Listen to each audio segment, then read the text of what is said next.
बस 1.5-2 महीने की बात है। 1.5-2 महीने में मेरी सरकार आएगी। ये जो सारे मदरसे के बोर्ड के पैसे को जदयू भाजपा के प्रचार में जो खर्च किया जा रहा है, एक एक चीज की जांच की जाएगी और दोषियों को भी बख्शा नहीं जाएगा। जो मजहबी शनाख्त को मिटाने की कोशिश हो रही है, आपके कब्रिस्तानों को, मस्जिदों को, मदरसे को छीनने की कोशिश हो रही है, उस पर आपने क्या किया? हमको ये जवाब देना चाहिए उन लोगों को, मुसलमान बिहार के लोगों को जवाब देना चाहिए उन लोगों को। मुसलमानों के साथ विश्वासघात किया गया है जदयू के और भाजपा के द्वारा, और एनडीए के तमाम, चाहे चिराग पासवान, जीतन राम मांझी हो, उपेंद्र कुशवाहा हो, इन लोगों के साथ विश्वासघात किया गया है। मुसलमानों की कुर्बानियां, उनकी तहजीब, उनके मदरसों और औकाफ को के वोटों के सौदागरों का स्टेज बना दिया गया। आज के प्रोग्राम को, ये जो फर्जी 100 साल प्रोग्राम को ये स्टेज बना दिया गया उसका। पत्रकार, प्रिंट और इलेक्ट्रॉनिक मीडिया के तमाम हमारे भाइयों, आप आए, शॉर्ट टाइम में आए। आज एक महत्वपूर्ण बातें थी, मुझे लगा कि मैं आपके माध्यम से अपने बिहार के लोगों को, जनता मालिक को मैं साझा करूं अपनी बातों को। आज आपको पता होगा कि फर्जी 100 साल मदरसा बोर्ड का ये जश्न मनाया जा रहा था। फर्जी, मैं फर्जी क्यों बोल रहा हूँ कि 100 साल मदरसा बोर्ड के टाइम को हुए 2022 में हो चुका था। 3 साल बाद, मैंने जब 102 साल का हो गया है तो 100 साल मना रहे हैं। ये कितना बड़ा बिहार के लोगों से ये एक खिलवाड़ किया जा रहा है, इस बात को समझिए। बहुत बड़ा खिलवाड़ है ये कि आखिर 2 साल पहले 2022 में, 3 साल पहले जिसका 100 साल पूरा गया हो, 3 साल बाद उसको 100 साल सदसाला प्रोग्राम कह के उसको करने के बाद उसको उसके नाम पर सब लोगों को बिहार भर से बुलाया जाता है और यहाँ उसको जदयू भाजपा का सम्मेलन में उसको परिवर्तन कर दिया जाता है। और यही नहीं, जो पूरे बिहार के मदरसा के शिक्षकों को डरा के, धमका के कि तुम्हारा ये बंद हो जाएगा, तुम्हारे मदरसे पे जांच हो जाएगा, तुम्हारी सैलरी बंद हो जाएगी। वैसे भी जिनको सैलरी नहीं मिल रही है, 1664 वाले लोग, 1646 वाले को उसको कहा गया कि तुम्हारा, अगर तुम नहीं जाओगे तो फाइनली नहीं मिलेगा और चलोगे तो तुम्हें दे दिया जाएगा। 1664 मदरसे का जो मामला है उसके लिए भी लोगों को बहला फुसला करके कि आपकी मांगे जो है वो पूरी हो जाएंगी। सबको झूठ भी बोला गया कि जिन लोगों की सारी मांगे हैं वो पूरी कर दी जाएगी, और जो लोग वैसे नहीं माने तो जिनकी कोई गलती नहीं है या जिनका सब कुछ ठीक ठाक है उनको धमकाया गया। तो 100 साल के नाम पर, मदरसा बोर्ड के नाम पर भाजपा जदयू का सम्मेलन किया गया, जो आपने देखा होगा। आज पूरे में हंगामा हो गया, लोगों ने जबरदस्त विरोध किया क्योंकि जिनको झूठ बोल के लाया गया, किशनगंज, अररिया, कटिहार, दरभंगा, मधुबनी, बक्सर, आरा, चारों तरफ से, नवादा, सब तरफ से बुला करके धमकाया गया, धमका करके, फुसला के, बहला के, झूठ बोल के बुलाया गया। उन लोगों ने मुख्यमंत्री के सामने जबरदस्त विरोध कर दिया। और इससे भी बड़ी बात यह है कि अचेत अवस्था में जो मुख्यमंत्री हैं वो मदरसा बोर्ड के फर्जी 100 साल प्रोग्राम में तो आए, लेकिन एक लाइन भी मदरसा बोर्ड के उत्थान के मामले में या शिक्षकों की जो मांग है या बच्चों की जो मांग है उसके लिए एक लाइन भी उन्होंने नहीं बोला। उन्होंने ज्ञान दिया कि निकाह करके छोड़ो मत, ये ज्ञान देने गए थे वो वहाँ। तो सवाल ये है कि चूंकि वो ऐसा ज्ञान दे रहे थे, वो एक लाइन भी नहीं बोले क्योंकि आरएसएस नाराज हो जाएगा। अभी तो माननीय नीतीश कुमार जी भाजपा और आरएसएस के ब्रांड एम्बेसडर हैं। ब्रांड एम्बेसडर होने के कारण वो कैसे बोलेंगे तो उनको जो कानून बनाया जा रहा है मुख्यमंत्री को ही न धमकाने के लिए, चंद्रबाबू नायडू को ही न धमकाने के लिए। तो सारी चीजें आप लोग समझ रहे हैं। तो सवाल ये है कि अब मदरसा बोर्ड के जो चेयरमैन हैं उनको ये जवाब देना चाहिए, क्या फर्जी 100 साल जो प्रोग्राम बना रहे हैं, मनाया आपने, इससे पहले आपने क्यों नहीं वार्षिक इम्प्लीमेंट जो सदियों से मिल रहा था उसे तो 1/4/2013 से बंद कर दिया गया। इसके लिए उन्होंने क्या बात की मुख्यमंत्री से, क्यों नहीं सरकार से बात की कि क्यों बंद कर दिया गया? 2013 तक मिल रहा था, आदरणीय लालू जी और राबड़ी जी के जमाने में ये शुरू हुआ और 2013 तक मिल रहा था, उसको क्यों नहीं किया? उसके अलावा आप आ जाइए, मदरसा की शिक्षकों को मेडिकल का लाभ भी नहीं दिया जा रहा है, क्यों नहीं दिया जा रहा है उनको भाई? इसका सवाल कौन करेगा? माननीय मुख्यमंत्री जी को भी जवाब देना चाहिए कि मदरसे के शिक्षकों को जो अन्य शिक्षकों के बराबर हैं तो उनको मेडिकल का लाभ क्यों नहीं दिया जा रहा है? अब आप देखिए कि 2460 कोटि के मदरसों में से तकरीबन 1646 मदरसों के साथ जो अन्याय हो रहा है, बार बार जांच के नाम पर परेशान किया जा रहा है, उनको बर्बाद किया जा रहा है, उनके साथ जिला में जो शिक्षा विभाग है वो उनसे मोटी रकम वसूल रहा है, वो गरीब बेचारे मजबूर मजलूम सूद ब्याज पर लेके पैसा देते हैं कि भाई मेरी नौकरी बच जाए, और झूठ का पुलिंदा बना करके उनको परेशान किया जाता है, उनको हरास किया जाता है। 125 मदरसों के शिक्षकों को वेतन 2 वर्ष से बंद है, अभी तक 2 वर्ष से उनका वेतन नहीं मिल रहा है। उसके लिए मदरसा बोर्ड के चेयरमैन को जवाब देना चाहिए कि आपने सरकार से क्या बात की, क्यों नहीं पहले उसको जारी करवाया। 1128 कोटि के पुराने शिक्षकों का EPF का लाभ भी नहीं दिया जा रहा है। इसके लिए मदरसा बोर्ड ने क्या किया, ये तो उनको बताना होगा कि आखिर क्यों नहीं 1138 कोटि के शिक्षक हाफिज के पद पर जो बहाल हैं उनको चपरासी से भी कम तनख्वाह दी जा रही है। आखिर ये क्यों हो रहा है, किसके कहने पर इस तरह का जुल्म हो रहा है कि आखिर आप उनको चपरासी से भी कम तनख्वाह दे रहे हो। उसके बाद 2020 से ही मदरसों की बहाली बंद है, 2019 से बल्कि मदरसे में कोई बहाली नहीं हुई, जिसकी वजह से हजारों शिक्षकों का पद खाली है और मदरसे के बच्चों की तालीम नहीं हो रही है। उसमें साइंस का, उसमें मैथ का, ये सारे टीचर खासतौर से नहीं हैं। आखिर मदरसे के बच्चे साइंस और मैथ और तमाम बायोलॉजी सब कहाँ पढ़ने जाएंगे? उनके लिए भी बहुत सारे पद, हजारों पद खाली हैं, उनको क्यों नहीं बहाल किया जा रहा है?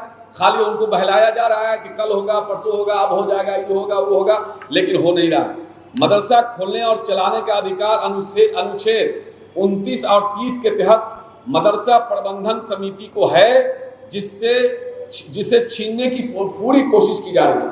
आपको याद होगा एक बिल ला करके, कानून ला करके एक थोपा गया कि हमको जो संवैधानिक अधिकार है उस अधिकार को छीनने की पूरी कोशिश की गई। बात तो बहुत सारी है, लेकिन मैं सोच रहा हूं कि जल्दी जल्दी मैं आपको बता दूं जो मुख्य बिंदु है। आज भारतीय जनता पार्टी के गोद में बैठ करके माननीय मुख्यमंत्री जी जिस तरह से मदरसा का, वक्फ बोर्ड का, ईदगाह का, सब लोगों का की पूरी आबरू को खत्म कर रहे हैं, आप पूरी आबरू को बिल्कुल लूटा जा रहा है, ये बिल्कुल बर्दाश्त के लायक नहीं है। यह देखिए, ये जो मदरसे हैं, मस्जिदें, ईदगाहें हैं, कब्रिस्तानें हैं, ये हमारे बुजुर्गों का पवित्र अमानत है, उनको ये ख़त्म करने की कोशिश कर रहे हैं। मुसलमानों की दीनी और तालीमी पहचान का मतलब संस्थान है ये, आप समझ रहे हैं कि उनकी दीनी और दुनियावी तालीम का ये एक संस्थान है, उसको बर्बाद करने की कोशिश की जा रही है और इसको 100 साल के नाम पर इसको बिगाड़ा जा रहा है, इसके तमाम मकसद को बिगाड़ा जा रहा है, इसके मकासद को ख़त्म करने की कोशिश हो रही है। मदरसा बोर्ड की जो फर्जी 100 साला समारोह है, वो अब जो दीनी बात होनी चाहिए, दीनी तालीम के बजाय वहाँ सियासी बातें हो रही है, सियासी रैली की जगह बना दी गई है, मदरसे को सियासी अखाड़ा बना दिया गया है इस सरकार के द्वारा, सिर्फ चंद मुट्ठी भर वोटों के लिए। अब आप बताइए, अब जदयू का ये सम्मेलन हो गया, फर्जी 100 साला प्रोग्राम को जदयू की आम सभा में तब्दील कर दिया गया। आरएसएस और बीजेपी का ये एजेंडा है जिसको मुख्यमंत्री जी पूरी शिद्दत से या उनकी पार्टी के लोग पूरी शिद्दत से लागू करते हैं, कर रहे हैं, अब बार बार बोलते भी हैं।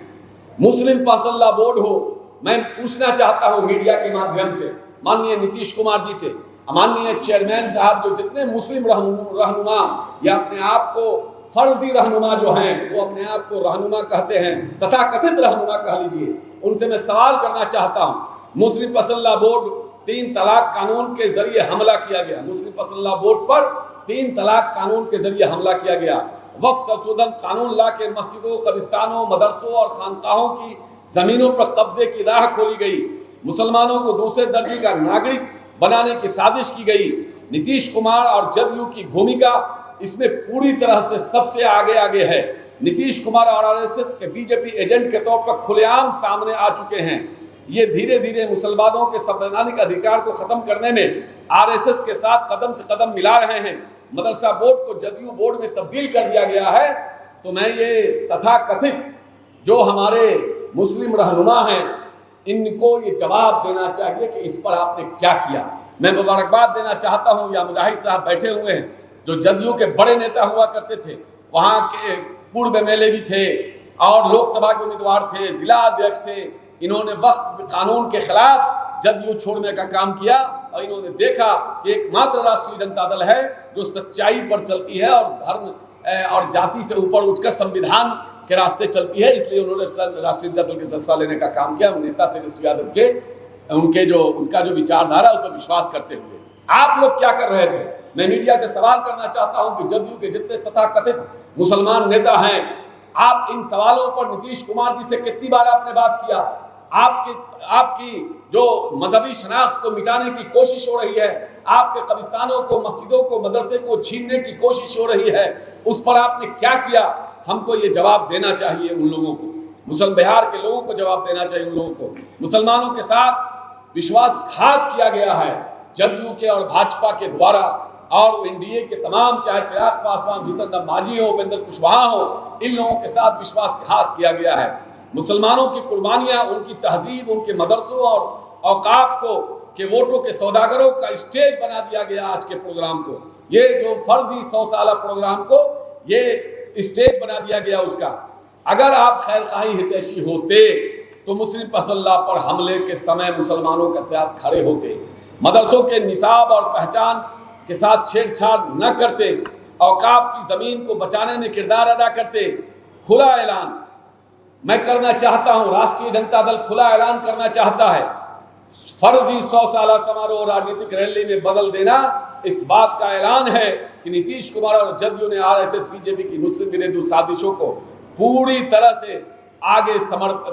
से जदयू और इसके आगे समर्पण कर दिया है, आरएसएस के आगे पूरी तरह से समर्पण कर दिया गया है। मैं पूरे बिहार के तमाम सेकुलर अमन पसंद को मैं पैगाम देना चाहता हूं, मैं अपील करना चाहता हूं कि मुसलमानों को पहचान लेना चाहिए कि ये राजनीतिक हमारे दरअसल उनकी पहचान और उनके इदारों संस्थानों को मिटाने की साजिश है। दीन के इदारों की रूह की राजनीतिक फायदे के लिए बेचने की कोशिश कभी कबूल नहीं की जाएगी। राष्ट्रीय जनता दल चेतावनी देता है आपको कि अगर आप किसी तरह का छेड़छाड़ किया हमारे मजहबी मामले में, जिसकी कोशिश आज हुई है, राष्ट्रीय जनता दल कभी भी उसको बर्दाश्त नहीं करेगा। मैं दूसरी एक चीज आपको दिखाना चाहता हूं कि जनता दल यूनाइटेड का एक प्रकोष्ठ बन चुका है।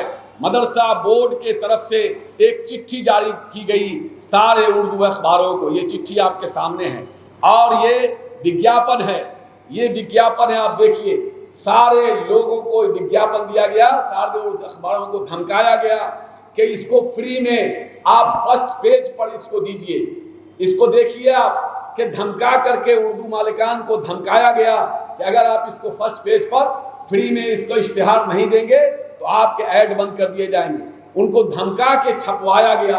आखिर क्या हो गया है? क्या मदरसा बोर्ड का सारा ये खाली हो चुका है, सब जदयू को समर्पण कर चुका है? क्या जदयू बोर्ड बन चुका है? ये मदरसा बोर्ड को जवाब देना चाहिए कि ये मदरसा बोर्ड बाकी है या आपने इसको जदयू बोर्ड बना दिया है। आखिर किस हैसियत से आपने मदद मांगी? जब अखबार मालिकैन ने जब कहा कि भाई इतना बड़ा ऐड एक पेज का हम कैसे दें, तो लोगों ने कहा कि आप मदद कीजिए। आखिर ये जदयू के लिए चंदा मांग रहे हैं और पूरे बिहार में जदयू और भाजपा के लिए मदरसा बोर्ड अपनी 3-3 गाड़ी लेके पूरे बिहार में घूम करके मदरसा बोर्ड का करोड़ों रुपया नाजायज तौर पर जदयू भाजपा के प्रचार के लिए खर्चा किया जा रहा है, तो उर्दू अखबार को देने के लिए नहीं है आपके पास, आप उनसे मदद मांग रहे हैं। ये सरासर जुल्म है। और एक बार बहुत ही गंभीर बात मैं बताने जा रहा हूं आपको, मदरसा बोर्ड के तमाम मदरसे में आज छुट्टी कर दी गई। क्या कर दी गई? आज छुट्टी दी गई और छुट्टी करके सारे मदरसे के शिक्षकों को, सारे उनके बच्चों को बिहार पटना बुलाया गया और सब लोगों को कहा गया कि तुम अपने खर्चे से आओ, क्योंकि मैं तुम्हारी मांग पूरी करने जा रहा हूं। वो गरीब लोग एक तो अपने जिला में अधिकारियों को पैसा देते देते, घूस देते देते परेशान है, रो रहा है, बिलक रहा है, उसका वीडियो वायरल हो रहा है। उस पर से वो लोग 5-5 हज़ार 10-10 हज़ार में किशनगंज, अररिया, कहाँ कहाँ से गाड़ी भाड़ा करके सब लोग आया और उसको यहाँ ठेंगा दिखा दिया गया। इसलिए मैं नीतीश कुमार जी से कहना चाहता हूँ कि आप लोग आपको बिहार के लोगों ने आपको वोट देकर मुख्यमंत्री इसलिए नहीं बनाया था कि आप यहाँ के तमाम संस्थानों को, मदरसा के लोगों को, मदरसा के तमाम संस्थानों को आरएसएस के जाके गिरवी बना दीजिए। नहीं, इसलिए मैं पहले से कहता रहा हूं, नीतीश कुमार जी कभी भी सेकुलर न थे, न है, न कभी होंगे। नीतीश कुमार जी हमेशा भाजपा के कॉमनल एजेंडे को बढ़ाने का काम किया है। आज अगर भारत का प्रधानमंत्री नरेंद्र मोदी हैं, जिसके कारण पूरा देश तबाह बना हुआ है, चोरी के प्रधानमंत्री अगर हैं तो उसका जिम्मेदार सिर्फ और सिर्फ नीतीश कुमार जी और चंद्रबाबू नायडू हैं। बिहार और देश का लोग नीतीश कुमार जी को और चंद्रबाबू नायडू को कभी माफ नहीं करेगा। मैं आपको ये कहना चाहता हूं और मैं मदरसा बोर्ड को आपके माध्यम से चेतावनी देना चाहता हूं कि आज जिस तरह से मदरसे के लोगों को बुला करके उनको धोखा दिया आपने और धोखा देने का काम किया, तो लोगों ने अपनी आवाज को बुलंद करने का काम किया।